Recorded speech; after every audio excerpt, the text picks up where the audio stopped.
Beloved, greetings from the Andes Mountains again. Today I want to talk about truth, and especially why is it that many people are not able to see the truth? Truth, we have to understand, is real. Truth is eternal. Truth is immutable. And truth exists whether we believe in it or not. It's popular to now believe that there is no such thing as truth, and that there is your truth and my truth, and that you have the right to believe what you believe, and I have the right to believe what I believe. But this is creating utter chaos. And as a collective, if we really want to grow spiritually, we have to come to understand that truth is a prerequisite for freedom. And what is required of us to be able to do that is to first see the truth of ourselves. Because if we have a blind spot to our inner world, this same blind spot works as a blind spot to the outer world. So really learning how to decipher truth in a world full of lies and perpetuated confusion, the remedy is to go within and learn to see the truth of our reality. And the first question is, am I lying to myself? Am I holding on to a positive lie in order to soothe myself, because I am afraid to look at reality for what it truly is? This is one of the reasons that many people will not look at the truth, because they have unhealed wounds from the childhood.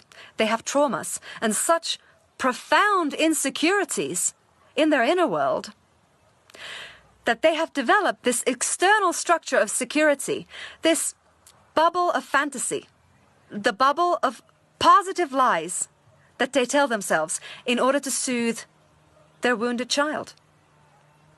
So they will not admit if there is a real threat happening, like for instance what is happening now, when a health threat is being used as a justification to strip all of our fundamental human rights away from us. Now, these individuals who are so insecure in themselves find that reality way too terrifying. So they would rather hold on to a positive lie and believe the media surface narrative of things. That all these measures, all this police-enforced quarantine against healthy, peaceful people is merely for our own protection, because they are too terrified to see the actual reality of things, which is, of course, that health is always a personal responsibility, and that nobody can use law to bind back the lives of healthy people in order to protect those who are frightened. So they have created this narrative of an invisible enemy. And for many people, that reality of sickness is something that they can identify with and they will gladly hold on to, because they are being promised that the big daddy government will look after them.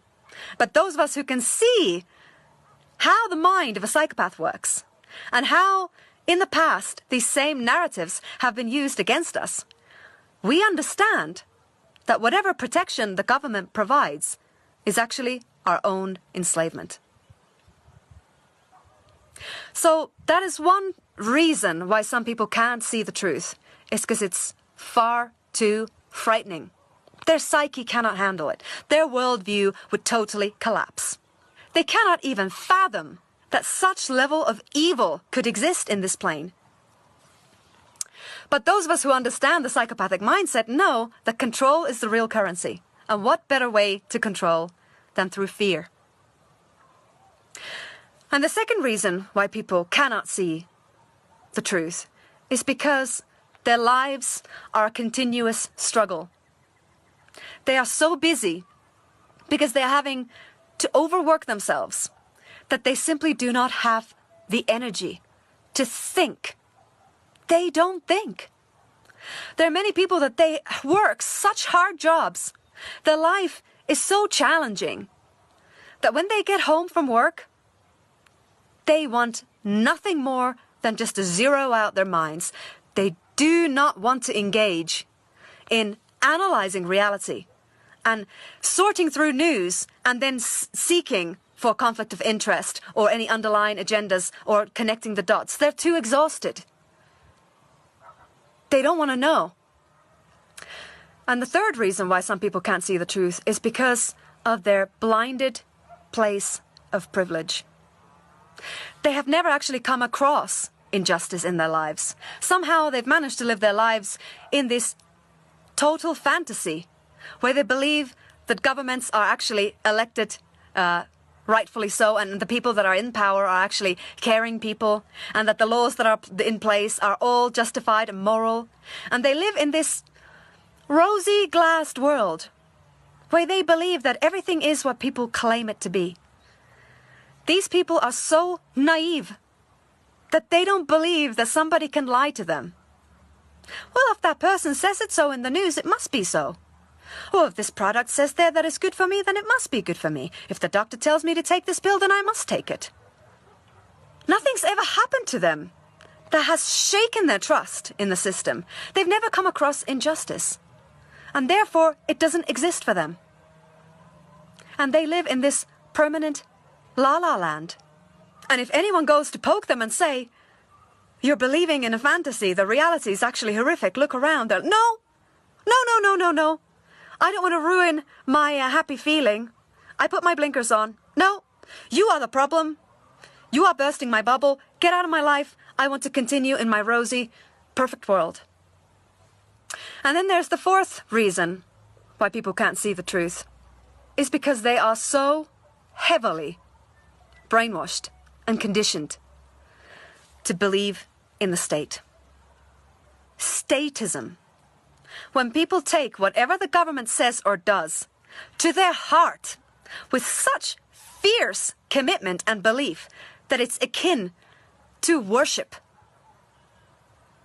And so these people feel that if you insult their government, this nameless, faceless entity that they have somehow accepted as their God, that you are insulting them. And then that is blasphemy to ever even consider that the laws that are in place are immoral. And if we never come to terms with the actual reality of our world, of these powers, of these industries, then we are willing slaves of an oppressive system. Our very nature is under attack. We are being told that our body is not our property. We are being threatened with mandatory medical treatments, examinations, injections, against our free will. That is the end of humanity. If we give in to this slavery, we will lose ourselves. And we will betray all the generations to come. Because if we don't have bodily autonomy, then we have no freedom. If we don't even have freedom to choose if we take a medical, pharmaceutical substance or not, then what freedom have we got left? Our body is our sacred temple, and the state does not have the right to violate it under any circumstance. And this is where we have to take a stand now. We have to take a stand. We need to be able to look into the eyes of these oppressors and say, no, you do not have more rights than me. We are all created equal in our rights. And in the face of natural law, you do not have the right to coerce me into medical treatment against my free will. This is what we must do now.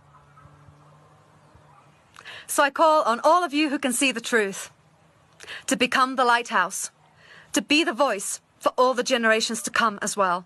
Because what is at stake is the sacred heart of humanity, our very nature. So let's keep speaking the truth and defend our true nature, which is freedom